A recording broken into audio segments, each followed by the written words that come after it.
بسم الله الرحمن الرحيم نحمده ونصلي ونسلم على رسوله الكريم أما بعد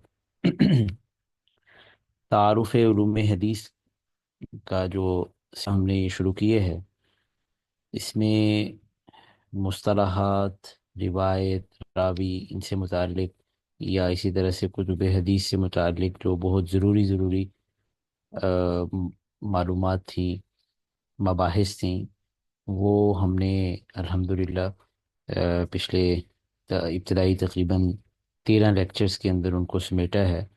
اور پچھلے لیکچر سے ہم نے علم حدیث سے متعلق چند جو ضروری مباحث تھیں، اس کا میں نے ایک ابتدائی خاکہ سا بنایا تھا کہ اس کو 2 سے 3 لیکچرز کے اندر وہ ہم سمیٹ لیں۔ لیکن یہ ہے کہ اس میں کچھ جزوی چیزیں پہلے آ گئی ہیں، اور جو بہت ضروری ہیں تو میرا خیال ہے کہ یہ اس سلسلے کا یہ دوسرا اور آخری لیکچر ہوگا۔ تو آج کے اس لیکچر کے اندر ہم 2 چیزیں انشاءاللہ تعالی ڈسکس کریں گے۔ ایک تو یہ ہے کہ خبر واحد سے استنباط یا استدلال کی حیثیت کیا ہے، اور دوسری چیز کہ اگر احادیث کے اندر تعارض واقع ہو جاتا ہے تو اسے ہم کیسے دور کر سکتے ہیں، اس کے کیا قواعد و اصول ہوتے ہیں۔ سب سے پہلے خبر واحد سے استدلال کی حیثیت پہ گفتگو کرتے ہیں۔ خبر واحد جو ہے، یہ ہم جانتے ہیں کہ ایسی حدیث کو کہا جاتا ہے کہ جس کے بیان کرنے والے اتنی تعداد میں نہ ہوں کہ جن کے جھوٹا ہونے پر جو ہے وہ جن کے جھوٹا ہونے کو عقل محال خیال کرے، یعنی جن کا جھوٹ پہ متفق ہو جانا عقلاً محال ہو، اتنی تعداد میں نہ ہو۔ اگر اتنی تعداد میں ہوں گے تو وہ متواتر ہے، اور اگر اتنی تعداد میں وہ نہیں ہوں گے تو وہ خبر واحد ہے۔ بھلے اس کو نقل کرنے والے 2 ہوں، یا کبھی کبھار 3 بھی ہو جاتے ہیں، اور اسی طرح سے ایک بھی ہو سکتا ہے، تو متواتر سے نیچے نیچے تمام جتنی بھی احادیث ہوتی ہیں ان کو اخبار احاد کہا جاتا ہے۔ خبر واحد کے بارے میں اس کی جو حجیت یا اس کی حیثیت کے حوالے سے گفتگو کرنا اس لیے ضروری ہے کہ آ، جو یعنی ہم نے پہلے ہماری اس پہ گفتگو ہوئی ہے، یعنی ان حجیت حدیث کے حوالے سے۔ حجیت حدیث ہم نے وہاں پہ دیکھا کہ بہت سے جو بہت سے لوگ جو احادیث کا کھلم کھلا انکار کرتے ہیں، قرآن پاک کے علاوہ وہ ہر دلیل کو وہ دین کے اندر ایک اضافہ قرار دیتے ہیں، انہیں تو امت نے آڑے ہاتھوں لیا۔ ہر دور کے اندر ان کے اچھی خاصی جو ہے وہ ان کے خلاف یعنی بڑا مستند اور بڑا مضبوط جو ہے وہ رد ہوا، اور یوں اس طبقے کی نمائندگی کرنے والے جو ہیں وہ دین کے نمائندہ ہی شمار نہیں ہوتے۔ مطلب جس پہ حتیٰ کہ لیبل لگ جائے، اس کی بھلے خدمات جتنی بھی ہوں، یہ لیبل جو ہے کہ حدیث کے انکار کا، اس کی اپنی حیثیت جو ہے وہ ختم کر دیتا ہے۔ لیکن خبر واحد کی جو حیثیت ہے، اس پہ گفتگو کرنا اس لیے ضروری ہے زیادہ کہ امت میں کچھ طبقات وہ ایسے آئے جنہوں نے حدیث کی حجیت پہ تو اس کے حوالے سے تو کلام نہیں کیا، اس کو تو اجمالی طور پہ تسلیم کیے ہے، لیکن خبر واحد کی حجیت کا انہوں نے انکار کیا ہے۔ اور یہ کوئی خاص طبقہ نہیں ہے، اگرچہ ہماری بعض کتابوں میں لکھا ہوا ہے کہ روافظ جو ہیں وہ خبر واحد کی حجیت کا انکار کرتے ہیں، معتزلہ انکار کرتے ہیں، لیکن حقیقت یہ ہے کہ روافظ بھی سارے وہ خبر واحد کی حجیت کا انکار نہیں کرتے، بلکہ ایک بڑا طبقہ جو ہے وہ ان کا اس بات کو وہ تسلیم کرتا ہے۔ اور اسی طرح سے معتزلہ کے اندر آگے فرقے ہیں، تو وہ بھی سارے خبر واحد کی حجیت کے منکر نہیں ہیں، بلکہ ان میں سے جو نظام معتزلی ہے، یا اسی طرح سے نظام تو خیر بہت زیادہ یعنی اس پہ تنقید کی گئی ہے، یہ تو یعنی خبر واحد تو بہت دور کی بات ہے، یہ قریب قریب اس کا جو انداز تھا، اس کے جو گفتگو اور جو اس کے اس سے ایسے لگتا ہے کہ یہ حجیت حدیث ہی کا منکر تھا۔ لیکن اس کے علاوہ جو ہے ابو علی جبائی وغیرہ، یہ خبر واحد کی حجیت کے منکر تھے۔ لیکن زیادہ تر جو معتزلہ کے گروہ ہیں وہ خبر واحد کی حجیت کو وہ تسلیم کرتے ہیں۔ لیکن پچھلے آ، یعنی کچھ عرصے سے، جب سے فتنہ انکار حدیث آیا، استشراقی رجحانات کے زیر اثر یا جیسے بھی، تو اس میں سے ہمارے ہاں ادھر بعض ایسے گروہ جو اپنی نسبت جو ہے ایک طرف وہ رکھنا چاہتے ہیں اسی مین سٹریم کے ساتھ، یعنی یعنی جو ہمارا روایتی طبقہ ہے اس کے ساتھ بھی وہ جڑے رہنا چاہتے ہیں، لیکن وہ تجدد پسندی کے زیر اثر انہوں نے خبر واحد کے اخبار احاد کے اوپر انہوں نے اچھا خاصا کلام کیا ہے، ان کی حیثیت کو مشکوک قرار دیا ہے۔ تو نتائج تقریباً اس کے بھی انکار حدیث جیسے ہی ہیں، اس لیے کہ ہم جانتے ہیں کہ ذخیرہ حدیث میں ایک بہت بڑا حصہ وہ اخبار احاد کا ہے۔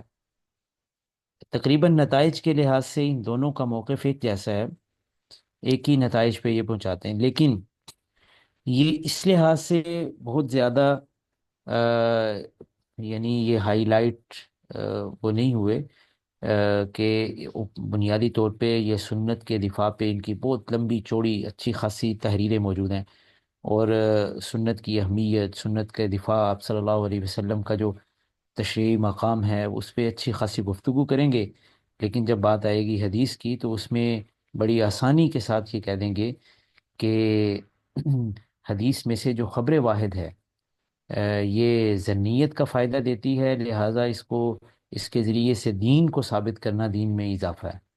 نتیجہ یہ نکلتا ہے کہ احادیث کا ایک بہت بڑا مجموعہ، وہ سارے کا سارا ہی ظاہر خبر واحد ہے، اور اخبار متواترہ تو بہت تھوڑی ہیں، تو عملاً جو ہے وہ انکار حدیث ہی کے نتائج تک یہ موقف پہنچاتا ہے۔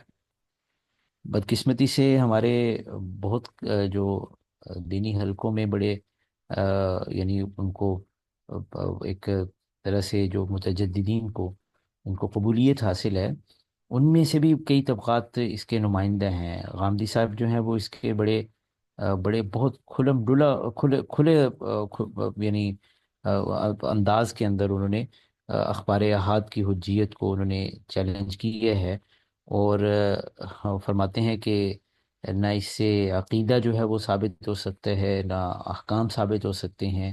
بڑے کھلے لفظوں کے اندر انہوں نے اس بات کا میزان کے اندر، اور رہی صحیح کثر جو ہے وہ ان کے شاگردوں نے، ساجد حمید صاحب، اپنا خورشید ندیم صاحب اور دیگر، انہوں نے ان کے قول کی مزید تشریحات کر کے اس موقف کو جو ہے وہ واضح کیا ہے کہ اخبار احاد کی کوئی حیثیت نہیں ہے۔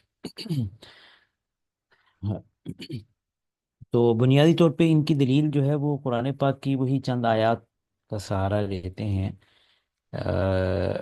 وہ ہے نا کہ ان یتبعون الا الظن وان الظن لا یغنی من الحق شیئا، اسی طرح سے ولا تقف ما لیس لک به علم، کہ جس چیز کا تجھے قطعی علم نہیں ہے اس کے پیچھے مت پڑو، اور زن جو ہے یہ کوئی حقیقت کا، حق کا فائدہ نہیں دیتا۔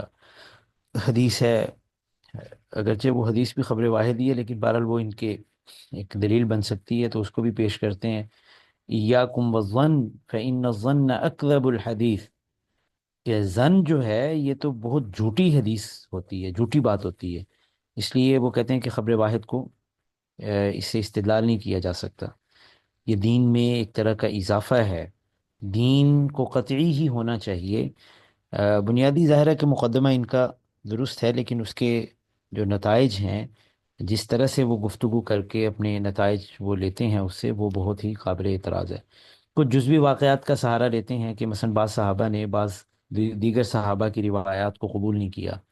جیسے حضرت عمر کا وہ مشہور واقعہ ہے نا، انہوں نے حضرت ابو موسیٰ اشعری کو بلایا تھا، وہ انہوں نے دروازہ نوک کیا، 3 مرتبہ سلام کیا، لیکن وہ جواب نہیں آیا تو وہ چلے گئے. حضرت عمر رضی اللہ تعالیٰ نے باز پرس کی اور انہوں نے کہا کہ انہوں نے حدیث کا حوالہ دیا. حضرت عمر رضی اللہ تعالیٰ نے فرمایا کہ کوئی گواہ لے کے آؤ. تو وہ پھر گواہ لے کے آئے اور پھر حضرت عمر رضی اللہ تعالیٰ نے روایت قبول کی. اسی طرح سے حضرت ابوبکر کا بھی ایک واقعہ ہے. چند جزوی واقعات وغیرہ کا سہارا لیتے ہوئے وہ اپنے موقف کو مضبوط کرنے کی کوشش کرتے ہیں. لیکن جمہور اہل سنت کا، بلکہ میں نے عرض کیا کہ معتزلہ اور روافض میں سے بھی زیادہ تر جو ان کے گروہ ہیں، ان کا موقف یہ ہے کہ خبر واحد حجت ہے. اور خبر واحد کی حجیت خود قرآن پاک سے بھی ثابت ہے، کئی دلائل ہیں، اور احادیث سے بھی ثابت ہے، صحابہ اکرام رضوان اللہ تعالی علیہ مجمعین کے طرز عمل سے بھی ثابت ہے. قرآن پاک کی یہ آیت ساری دلیلوں پہ بھاری ہے. یا ایہا الذین آمنوا ان جاءکم فاسق بنبأ فتبینوا. کوئی فاسق تمہارے پاس کوئی خبر لے کر آئے تو اس کی تحقیق کر لیا کرو. یہ تحقیق کر، اگر خبر واحد حجت ہے ہی نہیں تو پھر یہ تحقیق کرنے کا فائدہ کیا ہے؟ تو ظاہر ہے جس خبر واحد کو حجت کہا جا رہا ہے وہ کسی فاسق کی تو خبر نہیں ہے، کیونکہ یہ تو طے شدہ بات ہے نا. محدثین بھی اس حدیث کو قبول کرتے ہیں، اس خبر واحد کو قبول کرتے ہیں جو عادل کی بیان کردہ ہو. تو اگر وہ اس کا یہ پتہ چل جائے کہ یہ فاسق نہیں ہے، عادل ہے، ٹھیک ہے، تبین اور تثبت سے معلوم ہو جائے، تو پھر اس کا مطلب یہ ہے کہ اس کی خبر کو، اس کی خبر جو ہے وہ مفید ہے، فائدہ دے رہی ہے، علم کا فائدہ دے رہی ہے. تو وگرنہ تو اس حکم کا کوئی مقصد نہیں رہتا تحقیق کرنے کا. یوں کہا جاتا ہے کہ کوئی آدمی خبر لائے تو اس کی خبر مانو ہی نہ. اسی طرح سے قرآن پاک میں کئی واقعات ہیں، ایک فرد واحد جو ہے وہ جا کے خبر دیتا ہے اور اس کے اوپر عمل کیا جاتا ہے. حضرت موسیٰ علیہ السلام جو ہیں وہ ادھر سے فرعون کے علاقے سے نکلے تھے ایک خبر واحد کے ذریعے سے. وجاء رجل من اقصى المدينة يسعى قال يا موسى إن الملأ يأتمرون بك ليقتلوك فاخرج إني لك من الناصحين. غالباً فرعون کا چچا زاد تھا، شمعان یا حزقیل، اس طرح کا کوئی نام تھا. تو اس نے آگے کہا تھا کہ یہ تو تمہارے قتل کی یہاں پہ پلاننگ چل رہی ہے تو تم یہاں سے نکل جاؤ.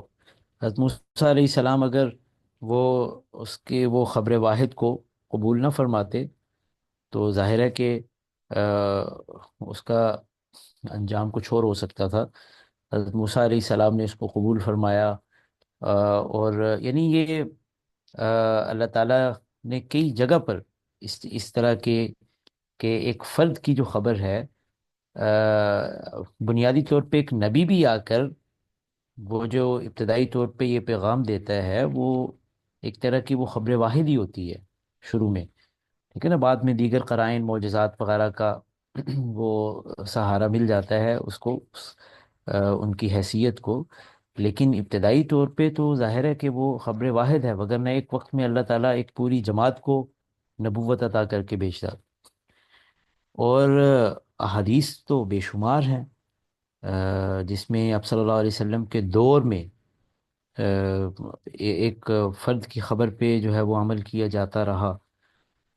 تحویل قبلہ کی خبر جو ہے، آپ صلی اللہ علیہ وسلم کے ساتھ جنہوں نے ابتدا میں نماز پڑھی، انہوں نے آ کے مختلف علاقوں میں یہ بتایا کہ اللہ کی قسم، بخدا ہم نے جو ہے وہ نماز پڑھی رسول اللہ صلی اللہ علیہ وسلم کے ساتھ، اور قبلہ آپ نے قبلہ بیت اللہ کی طرف منہ کر لیا تھا. تو بعض صحابہ وہ پھر انہوں نے مدینے میں آ کے جب یہ اس طرح اعلان کیا، وہ صحابہ نماز میں تھے تو انہوں نے نماز کے اندر ہی اپنا رخ بدل لیا. حضرت عباد ابن نہیک کی وہ روایت ہے. اسی طرح سے ایک صحابی جو ہیں وہ قبا والوں کو جا کے بتاتے ہیں. ایک ایک فرد ہے لیکن ان کی بات یہ تسلیم کی جا رہی ہے. یعنی صحابہ، یعنی پورے معاشرے کی بات ہو رہی ہے کہ معاشرہ جو ہے وہ ان چیزوں کا عادی ہے. وگرنہ اگر یہ قابل اعتبار نہ ہوتی تو وہ خبر جو ہے وہ اس کا انکار کر دیا جاتا۔ اسی طرح سے جب شراب کی حرمت کی خبر وہ ایک ایک صحابی بسا اوقات ایک مجمع میں جا کے دیتا، وہ مشہور حدیث ہے، حضرت ابو طلحہ انصاری، حضرت انس اور بھی ایک دو صحابہ تھے، اس وقت وہ کچھ شراب وغیرہ تیار کر رہے تھے، اس وقت ظاہر ہے شراب حلال تھی، تو کہتے ہیں کہ کسی نے آ کے خبر دی کہ شراب حرام ہو گئی ہے، تو اس موقع پر حضرت ابو طلحہ انصاری نے حضرت انس سے فرمایا کہ یہ مٹکے توڑ دو شراب کے۔ ایک فرد نے آ کے خبر دی، اور صحابہ کرام رضوان اللہ تعالی علیہ مجمعین نے وہ شراب کے برتن مٹکے وغیرہ وہ سارے توڑ دیے اور شراب بہا دی۔ اور اسی طرح سے کئی صحابہ کو آپ نے انفرادی طور پہ کسی علاقے کا عامل بنا کر بھیجا، کوئی پیغام دے کر بھیجا۔ حضرت معاذ ابن جبل کو یمن کا والی بنا کر بھیجا، حضرت علی کو کئی مرتبہ مختلف مہمات پہ آپ نے روانہ فرمایا، پھر ایک ایک ایلچی کو آپ نے خطوط دے کر بھیجا، حضرت عمرو بن امیہ غمری کو شاہ حبش کی طرف، حضرت حاتب ابن ابی بلتہ کو مقوقس شاہ مصر کی طرف، عبداللہ ابن حذافہ رضی اللہ تعالیٰ عنہ کو شاہ فارس کسریٰ کی طرف، اور حضرت دہیہ کلبی کو شاہ روم ہرقل کی طرف جو ہے وہ آپ نے بھیجا۔ تو اسی طرح سے خلفۂ راشدین کے ہاں بھی ان کا جو طرز عمل ہے، وہ پچھلے سال آپ نے وہ حدیث پڑھی ہوگی مسلم شریف میں، وہ جب طاعون کی وبا پھیلی تھی تو حضرت عمر رضی اللہ تعالیٰ نے وہ تحقیق فرمائی، اور پھر اس کے بعد اجتہاد فرمایا کہ ہمیں یہاں سے کوچ کر جانا چاہیے، تو صحابہ میں سے ایک حضرت عبد الرحمن ابن عوف نے یہ روایت بیان فرمائی کہ میں نے اب صلی اللہ علیہ وسلم سے سنا ہے کہ جب یہ طاعون کی وبا پھیلے تو وہاں نہ جایا جائے، اور وہاں سے باہر بھی جو اہل علاقہ ہیں وہ نہ نکلیں۔ تو حضرت عمر رضی اللہ تعالیٰ نے نہ صرف اسے قبول فرمایا اور بلکہ اطمینان کا اظہار فرمایا کہ اللہ تعالیٰ کا شکر ہے کہ جس نے یعنی میری رائے کو ایک اس کو سند مل سکی اب صلی اللہ علیہ وسلم کے اس قول سے، مبارک قول سے۔ تو وگرنہ ظاہر ہے ایک فرد کی، اس سے حضرت عمر رضی اللہ تعالیٰ عنہ کے اس مزاج کی بھی عکاسی ہوتی ہے جس کو خواہ پروپیگنڈے کے طور پہ یعنی جو منکرین حجیت خبر واحد ہیں وہ کوٹ کرتے ہیں کہ آپ نے حضرت ابو موسیٰ اشعری کی روایت کو ریجیکٹ کیا لہذا حضرت عمر نہیں مانتے تھے، ایسا نہیں ہے۔ حضرت عمر رضی اللہ تعالیٰ عنہ نے حضرت ابو موسیٰ اشعری کی روایت کو صرف اس لیے وہ کیا تھا تاکہ تحقیق کے معیارات کو بہتر سے بہتر کیا جا سکے۔ حضرت عمر کا مزاج تھا بحیثیت خلیفہ، وہ ان ساری چیزوں کی نگرانی کے وہ ذمہ دار تھے، ورنہ صحابہ میں یہ عمومی طور پہ خبر واحد کو ریجیکٹ کرنے کا یہ کوئی ایسا یہ نہ مزاج تھا۔ یہی وجہ ہے کہ حضرت ابی بن کعب نے اس موقع پر حضرت عمر رضی اللہ تعالیٰ عنہ سے فرمایا تھا کہ اے امیر المؤمنین، آپ غیر ضروری سختی نہ فرمایا کریں صحابہ پہ، اصحاب رسول صلی اللہ علیہ وسلم پر۔ بلکہ حضرت عمر رضی اللہ تعالیٰ عنہ کا یہ کیسے ہو سکتا ہے مزاج؟ یہ بات بھی ہم نے پڑھی ہے غالباً بخاری شریف کی کوئی حدیث یا آتی ہے نا جس میں وہ علم کی باری مقرر کرنا، اس میں حضرت عمر رضی اللہ تعالیٰ عنہ نے حضرت عتبان ابن مالک جو ان کے ایک ساتھی تھے مواخات میں، ان کے ساتھ طے کر رکھا تھا کہ ایک دن میں جایا کروں گا، ایک دن آپ صلی اللہ علیہ وسلم کی خدمت میں جایا کریں گے، آپ باتیں پھر مجھے آگے سنایا کریں، میں آپ کو سنایا کروں۔ تو یہ خبر واحد ہی تو تھی، ایک فرد جو ہے آپ صلی اللہ علیہ وسلم سے نقل کر کے وہ سنا رہا ہے، تو کسی کا بھی یہ صحابہ میں سے اس طرح کا مزاج نہیں تھا۔ باقی جو بات یہ رہی کہ اللہ تعالیٰ نے جو یہ جو ارشادات ہیں ان یتبعون الا الظن یا ولا تقف ما لیس لک بہ علم، ان کی درست جو ہے نا وہ تشریح سمجھنے کی ضرورت ہے۔ اگر ان کو اس کے سیاق و سباق کے اندر دیکھا جائے تو پھر یہ استدلال ایک بہت سطحی معلوم ہوتے ہیں، یہ تو بات ہو رہی ہے کہ قرآن پاک کے آ جانے کے بعد، اللہ کی قدرت کے توحید کے واضح دلائل سامنے آ جانے کے بعد بھی جو لوگ آباء و اجداد کے مذہب پہ، اسی ایک کٹکل پچو پہ جو ہے وہ ایک ذنیت کے اوپر وہ قائم ہیں، شرک کی اس چیز کو باقی رکھے ہوئے ہیں کہ صرف ہمارے آباء و اجداد کا مذہب ہے، تو اللہ تعالیٰ نے فرمایا کہ یہ ان الظن لا یغنی من الحق شیئا، یہ اس تناظر میں گفتگو ہو رہی ہے۔ اس کا مقصد ہرگز یہ نہیں ہے کہ ہر زن کو ریجیکٹ کیا جائے، ٹھیک ہے؟ یہ تسلیم کے خبر واحد کے اندر وہ قطعیت نہیں ہوتی جو خبر متواتر میں ہوتی ہے، لیکن کہ اس سے کوئی علم کا فائدہ ہی نہیں ہوتا، یا اس علم کا اس سے استفادہ کرنا ہی نہیں چاہیے، یہ خام خواہ کا نکالا ہوا ایک نتیجہ ہے۔ تو یہ میں نے عرض کیا کہ اس لیے چند چیزیں جو ہے وہ اس پہ گفتگو چند نکات کی صورت میں ہم نے کی ہے، کیونکہ آج کل جو ہے وہ جو حدیث کی عمومی طور پہ حجیت کا انکار کرنے کی جرت نہیں رکھ پاتا، اس کے لیے یہ بہت آسان ہے کہ وہ خبر واحد کی حجیت پہ وہ نقب لگائے، اور تقریباً وہی نتائج حاصل کر سکے، اس لیے کہ اس کا دل جہاں چاہے گا جب چاہے گا وہ انکار کر کے وہ یہ کہہ دے گا کہ بھئی ہے تو خبر واحد، لہٰذا اس کو ایک طرف کریں۔ تو خبر واحد کی حجیت یہ بہت اہم موضوع ہے۔ علوم حدیث میں جب بھی گفتگو کی جاتی ہے تو اس بات کو بہت اچھی طرح سے، اچھے دلائل سے اس کو واضح کرنے کی ضرورت ہوتی ہے۔ البتہ اس میں اس مسئلے کے اوپر بہرحال ایک اعتدال قائم رکھنے کی ضرورت ہے۔ ایک طرف خبر واحد کی حجیت پورے طور پہ ثابت کرنی چاہیے، اور اس کو امت نے یہ سمجھنا چاہیے کہ امت نے ہر دور میں اس سے استفادہ کیا ہے، اور اس کی حجیت کے قائل رہے ہیں سب ائمہ۔ دوسری طرف یہ بھی ذہن میں رہنا چاہیے کہ یہ خبر واحد ہے، خبر متواتر نہیں ہے، اس لیے خبر اخبار احاد جو ہیں ان پر عمل کرنے یا ان سے استدلال کرنے کی فقہا نے بہت سی شرائط بیان کی ہیں، ان شرائط کو مد نظر رکھنا بھی بہت ضروری ہے۔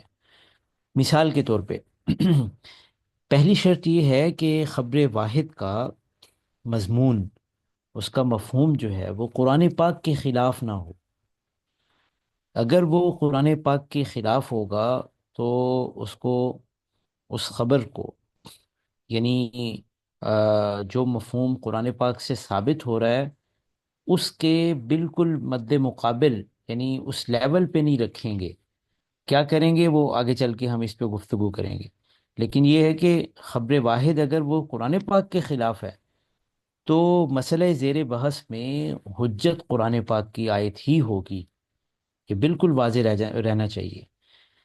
اور خاص طور پہ اس میں حنفیہ کا موقف سب سے زیادہ بے لچک ہے، کہ اس میں بہت زیادہ جو ہے وہ اس موضوع پر اس نقطے کے اوپر حنفیہ کا موقف بہت سخت ہے۔ حنفیہ تو اس بات کے قائل ہیں کہ کسی قسم کی تغییر یا کسی عام میں تخصیص یا کسی مطلق کی تقیید کچھ بھی جائز نہیں ہے خبر واحد کے ذریعے سے قرآن پاک کی۔ قرآن پاک میں اگر ایک حکم عام ہے تو ہم کسی خبر واحد کے ذریعے سے اس کو خاص نہیں کر سکتے۔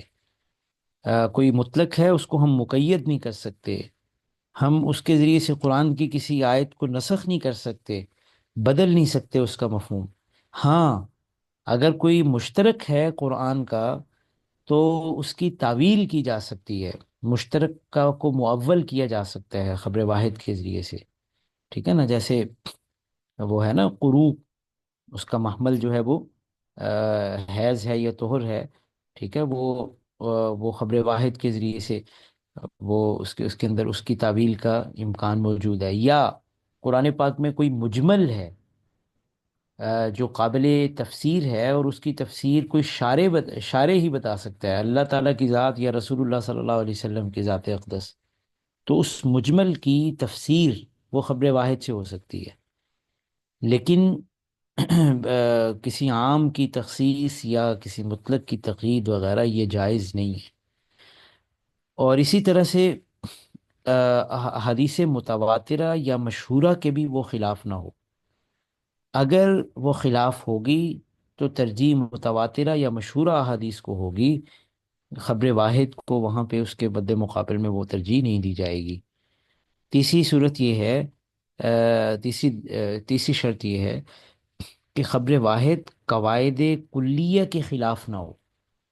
یہ نقطہ بہت اہم ہے. قواعد کلیہ کے خلاف نہ ہو. قواعد کلیہ کا مطلب یہ ہے دین کے ایسے اصول جس میں جو دین کی قطعی مستند اور متفق علیہ نصوص سے ثابت شدہ ہوں. ان کو قیاس الاصول بھی کہا جاتا ہے. قیاس الاصول کے خلاف نہ ہو. اس کا مطلب یہ نقطہ اس لیے بہت زیادہ اہم ہے کہ بہت سے لوگوں کو فقہائے حنفیہ جب عام طور پہ جب دلائل دیتے ہیں نا تو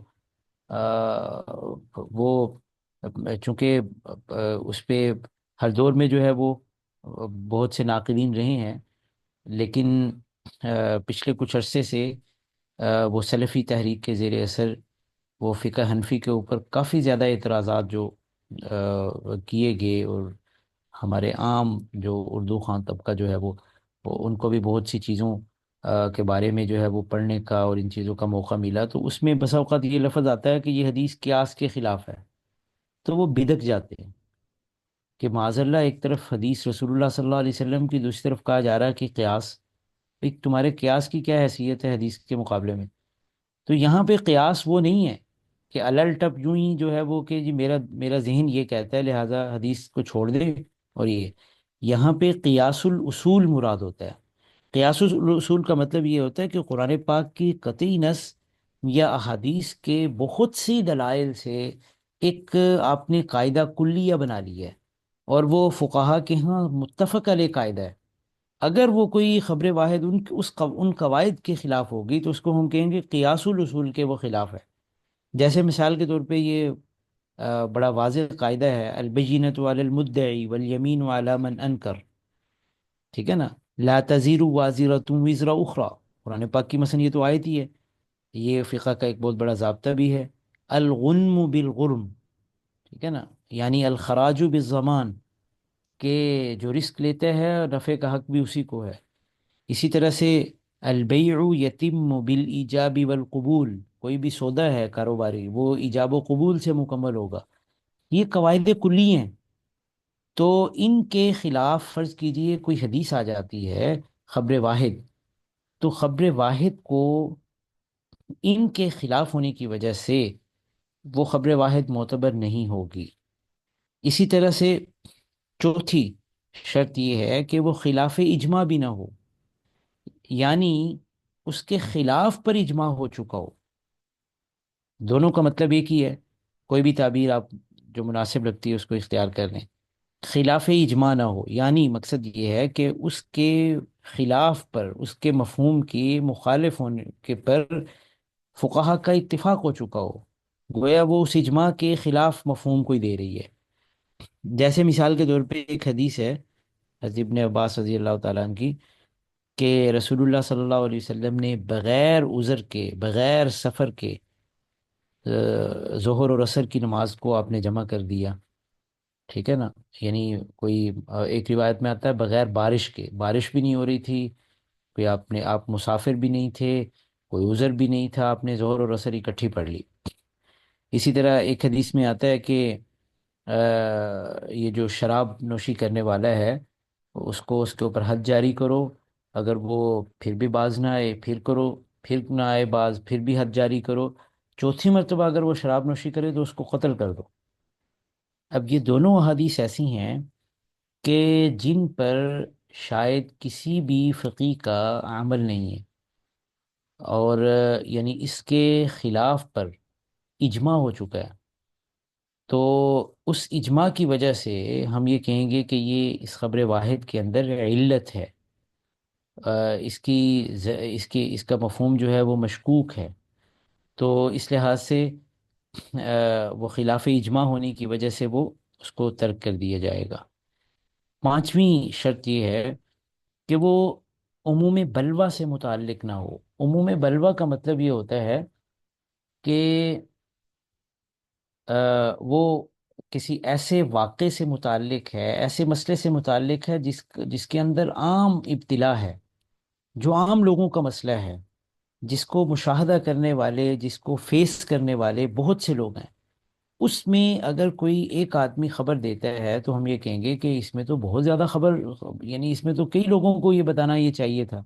اتنے اہم مسئلے میں اگر ایک آدمی بتا رہا ہے اور وہ اس رواج سے ہٹ کے ہے، تو اس کا مطلب یہ ہے کہ ایسے عمومی مسئلے میں ایک آدمی کی خبر جو ہے اس کا مضمون وہ اتنا زیادہ معتبر نہیں ہوگا، تو عموم بلوہ سے متعلق نہ ہو۔ بہت سی احادیث ہیں، جیسے مثلا ایک حدیث میں بیان کیا گیا کہ جنازے کی چارپائی پکڑنے سے وضو ٹوٹ جاتا ہے۔ اسی طرح سے بسم اللہ، ایک حدیث میں ہے کہ لا وضوء لمن لم یسمی، جو بسم اللہ نہیں پڑھتا اس کا وضو نہیں ہوتا۔ اسی طرح سے وہ ہے کہ نماز میں جہرن بسم اللہ پڑھنے کا ایک حدیث میں ذکر ہے۔ اسی طرح ما مست النار، جس چیز کو آگ نے چھوا ہو اس سے وضو ٹوٹ جانے کا بیان ہے۔ تو فقہائے حنفیہ اور بہت سے دیگر فقہا نے بھی اس بنیاد پہ، ان احادیث پہ وہ کیا ہے، کہ کلام کیا ہے کہ ان یہ تمام عموم بلوہ سے متعلق، روزمرہ پیش آمدہ مسائل سے متعلق یہ احادیث ہیں، جن کو بیان کرنے والا کوئی ایک شخصیت ہے۔ بہت زیادہ لوگوں کو بیان کرنا چاہیے تھا اگر اس طرح کے مسائل ہیں، اور پھر جو وہ بیان کر رہے ہیں اس پہ لوگوں کا عمل بھی نہیں ہے، تو یقیناً ان احادیث کا کوئی اور مطلب ہوگا۔ ٹھیک ہے، تو اس طرح سے یعنی یہ شرط رکھی گئی کہ عموم بلوہ سے متعلق نہ ہو۔ چھٹی اور آخری شرط جو ہے وہ جو ضروری شرائط ہیں ان میں، وہ یہ ہے کہ راوی کا اپنا عمل حدیث کے خلاف نہ ہو۔ اگر کسی جگہ رپورٹ ہو جاتا ہے کہ ایک راوی ایک حدیث بیان فرما رہے ہیں اور راوی کا اپنا عمل جو ہے وہ اس حدیث کے خلاف ہے، تو اس کا لازمی مطلب یہ ہے کہ اس راوی کے نزدیک اس روایت کا مفہوم وہ نہیں ہے جو روایت کے الفاظ سے ظاہر ہے، یا تو اس کا کوئی اور مطلب ہے، یا اس راوی کے ہاں وہ حدیث جو ہے وہ منسوخ ہے۔ جیسے مثال کے طور پہ یہ حدیث حضرت عائشہ رضی اللہ تعالیٰ عنہ نے روایت کی ہے، لا نکاح الا بولی، کہ ولی، سرپرست، گارڈین جو ہوتا ہے اس کے بغیر نکاح نہیں ہوتا۔ ٹھیک ہے نا، خاتون کا۔ حضرت عائشہ رضی اللہ تعالیٰ عنہ نے خود اپنی بھتیجی کا نکاح کیا ہے۔ تو فقہائے حنفیہ جو اس بات کے قائل ہے نا کہ خاتون، بالغ خاتون جو ہے وہ اپنا نکاح خود کر سکتی ہے، اس میں وہ اس دلیل، اس روایت کو وہ اس لیے اس پہ کلام کرتے ہیں کہ راوی کا اپنا عمل جو ہے وہ حدیث کے خلاف ہونے کی وجہ سے اس حدیث کی وہ حجیت پر باقی نہیں رہتی۔ اسی طرح سے آ، یعنی ویسے تو ظاہر ہے کہ نماز کے جتنے بھی مسائل ہیں، میں نے عرض کیا تھا کہ یہ ایک طرح سے ان پہ امت نے عملاً یہ تواتر ہے، ایک جنریشن نے دوسری جنریشن کو دیکھا، اور یہ لیکن بہرحال فقہا کے ہاں دلائل کی ترجیح تو ہے۔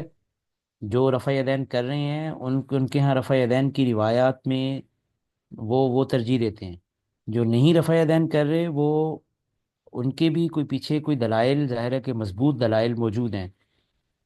چنانچہ مثلا رفع یدین کی روایات میں کچھ صحابہ ایسے ہیں جنہوں نے رفع یدین کی روایات کی ہیں۔